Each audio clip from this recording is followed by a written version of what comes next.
So today we're looking at a couple new things that have come to the Wanderers.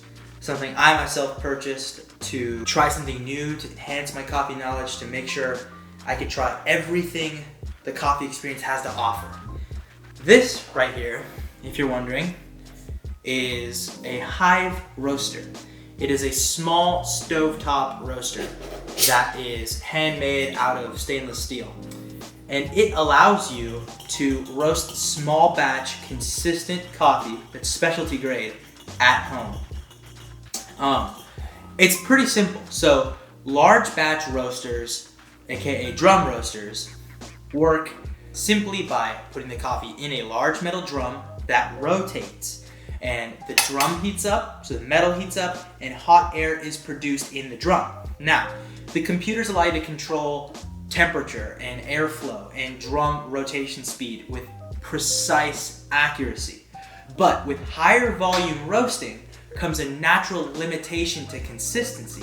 Now, this is because, coffee is different size. Unless you get a screened coffee that's more uniform, heat will, of course, just basic physics, will be applied to different sized objects differently, which is why drum roasters, batch roasters, they have different classes of coffee where their normal blends or their normal single origins, they might cost a good amount, but ultimately there's a restriction to how evenly they can roast them with the large batch, no matter how much computer equipment is involved.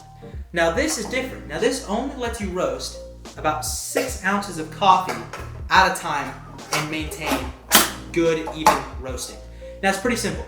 You hold it over a stove, the top encloses like this. It has a hole that goes through the dome into the bottom. And you can pull the dome off and you can see that this roaster works by you put 6 ounces of coffee in this ring. And the heat from your stovetop, which has to be gas, can't be electric, has to emanate, and has to produce gases and heat that can rise through, will not only heat the bottom, but it has this mesh in the center that allows hot air to pass into the pan, not just be generated by the air in the pan absorbing, but it allows heat to actually enter the pan from outside. Hot air collected from under the pan, from right above the stovetop, is collected, goes through this because heat rises, and the dome, which has a smaller hole than the mesh, catches a large portion of that air while allowing airflow to run through. So the major factors of drum roasters that produce excellently roasted coffee, which is controlled airflow, hot metal surfaces, and even coating of the coffee with heat, whether it be through the metal surfaces or the hot air. All three of those things are present here. Now, because it's so small and you can only roast so much coffee, 6 ounces being the sweet spot, even though you don't have the advanced computer sensors and the variable control, it roasts such a small batch of coffee that you can get specialty results at home with some practice. Now, this is a journey. I've never roasted coffee before. This is all coming from my personal research into this product, but that's why I'm bringing you guys along. This is a roasting series. So here's the Hive Roaster. We've gone over its features. You want to put this over your stove, you get the heat cranked up, and you start rotating the coffee around to get it evenly coated. Now, you can't roast coffee though without green beans, and I've made sure to get some of those as well.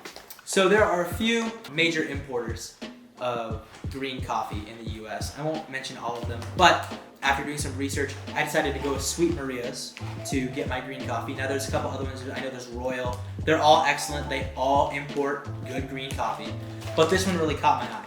So I don't know if you can read the label, but it's an Ethiopian dry process Hembela Buku 13 screen. Now what that last piece means, you can't perfectly roast a coffee if the coffee's all unevenly roasted.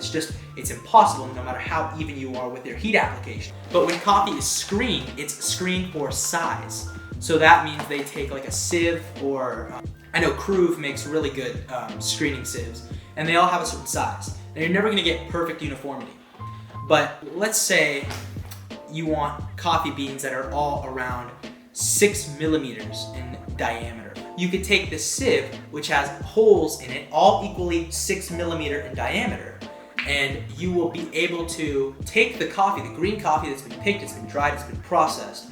You'll be able to scoop up the coffee into a container where you put the coffee ready to be shipped, and you shake it like a sand sieve or whatever, and only the coffee that is 6 millimeters and below will drop into the container, meaning that you won't have any outliers. You won't have any 8 millimeter beans. You won't have any 7.5. You won't have any extravagantly big beans.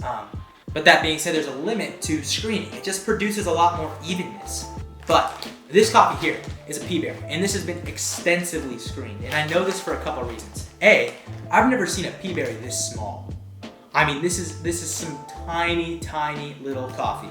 Pea berries tend to be very fruity, and I'm super excited that starting off my roasting, I'll be able to very clearly tell whether the roast profile I've given to these beans brings out the taste or destroys the taste.